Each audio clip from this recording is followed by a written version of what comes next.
l'odeur et le goût. Il faut être sur le plateau pour pouvoir comprendre. J'appelle maintenant celui qui me fait l'honneur d'être sur ce plateau, Pascal. Bonjour, bonsoir, comme prévu, c'est la sœur Ruth. Voilà, notre thème mystère d'aujourd'hui, c'est la nécessité de la préparation. La nécessité de la préparation. Ça, regardez seulement à moi les goûts. Voilà. Je plante le décor. Imaginez-vous, vous êtes convié à une grande cérémonie. Vous êtes invité d'honneur. Peut-être c'est un mariage, peut-être c'est un baptême, peut-être c'est je ne sais pas quoi. Et vous voulez faire une belle chemise ou une belle robe pour la cérémonie. Vous allez voir votre couturier et il se fait que le couturier n'est pas là, mais c'est son apprenti qui est aujourd'hui, qui est ce jour-là dans l'atelier et vous devez lui confier votre travail. Alors que vous savez bien que le modèle choisi est un modèle vraiment que s'il y a une erreur, vous n'allez pas tolérer. C'est le premier cas. Le deuxième cas, ça je parle beaucoup aux Africains, en tout cas les Français, excusez-moi, peut-être que vous ne connaissez pas. Je parle de la sauce arachide. Au Sénégal, on dit mafia. En Côte d'Ivoire, on dit dégédégénan. La sauce arachide, c'est une bouillie de sauce d'arachide. Voilà, c'est très très délicieuse.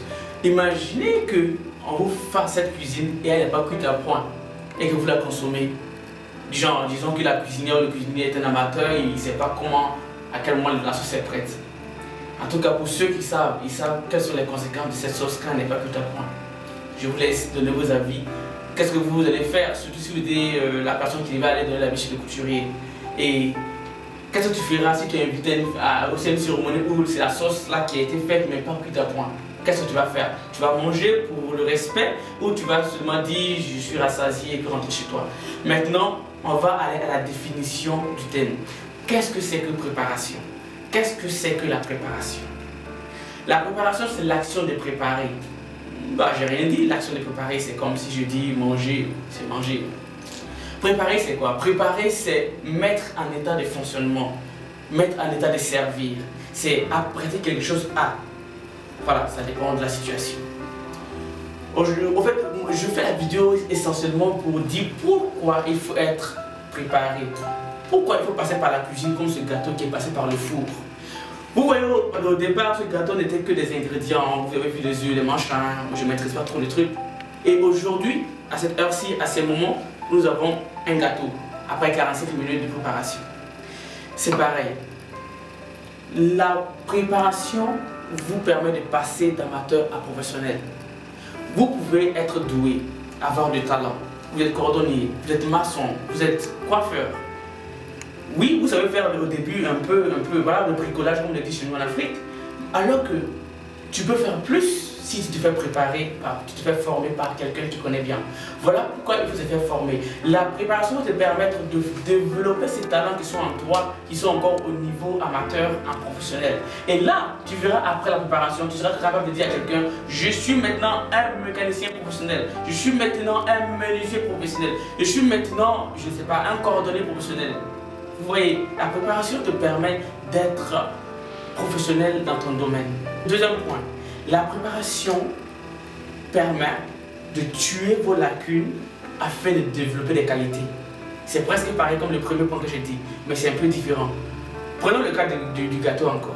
Au début, vous avez vu des ingrédients. L'œuf n'était pas comme ça. On ne voit plus l'œuf. L'œuf a disparu. Dans nos vies, parfois, il faut que certaines choses meurent pour nous donner la meilleure forme. Pour avoir certaines qualités de la vie professionnelle ou même de la vie spirituelle, de votre domaine, il faut que certaines choses en vous meurent.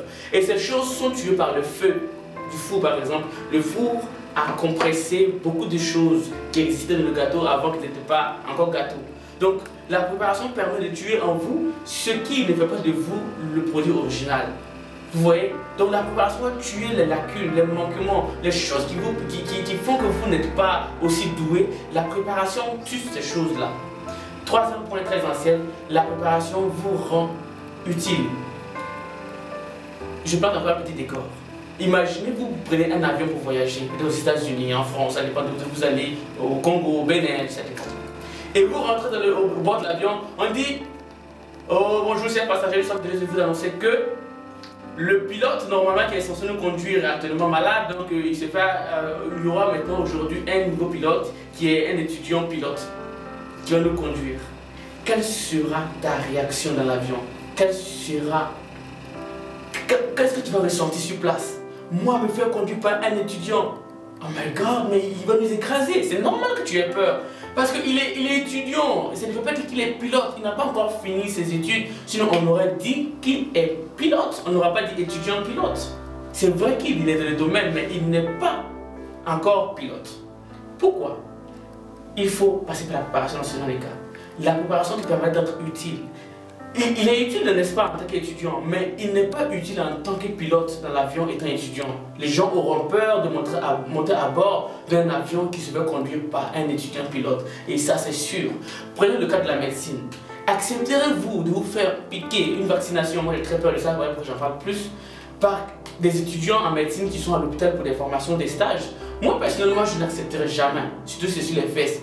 Parce que j'aurais appris que les piqûres sur les fesses, parfois quand c'est mal fait, ça peut te rendre infirme. Donc quand je vais à l'hôpital, je pense à ça directement. Donc pour me faire la piqûre, je m'assure que celui qui est devant moi est un professionnel. Voilà pourquoi il faut passer par la préparation. Quel que soit le domaine dans lequel tu te trouves, quel que soit ce que tu exerces, tu es étudiant, je ne sais pas, il faut passer par la préparation. Il faut accepter, attendre, accepter les choses, apprendre afin d'être meilleur. Je ne connais pas vraiment l'histoire de Ruth par rapport à ce gâteau, mais je suis sûr que sûrement quelque part elle a appris à faire ces choses. Elle avait vraiment peut-être le talent de la cuisine en elle, oui, mais arriver à faire un gâteau pareil, elle a dû être formée par quelqu'un, elle a eu des conseils d'un professionnel et elle a accepté d'apprendre en fait. Donc toi aussi accepte d'apprendre. L'apprentissage fera que tu seras incontournable dans ton travail, tu seras le meilleur. Quand on va chercher peut-être le plombier, on va penser à toi parce que tu es le meilleur plombier. Oui, le meilleur plombier n'est pas passé forcément par la meilleure école, mais c'est l'élève qui a accepté d'apprendre en fait, qui a accepté de se faire préparer réellement. Et le problème aujourd'hui de la jeunesse, c'est ça, on refuse d'apprendre. On veut seulement être aujourd'hui, en train d'être professionnel. C'est pas possible. Acceptons d'apprendre. Je parle à moi-même d'abord. Accepte d'apprendre, t'as compris? Oui. Tiens, oui, moi je commence d'abord par moi-même. Il faut accepter d'apprendre, il faut passer par la préparation. Passons par le four. Pourquoi le four? Le four c'est chaud. Parfois la période de préparation est tellement difficile. Je me rappelle encore un étudiant couturier qui m'a dit je fais des belles chemises, mon patron ne me paye pas. Oui, c'est normal, tu es étudiant, il faut que tu te sacrifies pour pouvoir apprendre. Donc à ce moment-là, c'est la chaleur, ça ne va pas au fait. Ça ne passe pas parce que lui, pour lui, il veut empocher les dollars qu'il gagne, mais il ne peut pas parce que tu n'es pas encore patron. Mais après qu'il sera à son propre compte, vous verrez, il va prospérer, il va même peut-être créer des styles que son patron n'a pas pu faire quand il était avec son patron. C'est normal parce que tu seras expert dans ton domaine. Passons par la préparation. Passons par la préparation.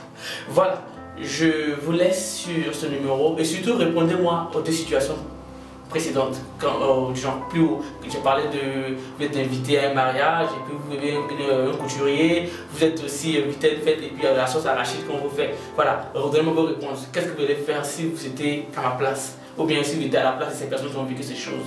Maintenant, je vais déguster les gâteaux préparés par la sœur Ruth. Ruth, elle est au passé où là? Ruth, tu manges ton gâteau? Tu peux venir? Wow, my God. C'est délicieux. Merci pour le compliment, Pascal. Pour tous vos événements, mariage, anniversaire et autres, veuillez me contacter au numéro qui s'affiche en bas de l'écran. Nous sommes à la fin de notre émission. Merci d'avoir suivi. Restez connectés. Aimez, partagez, commentez et surtout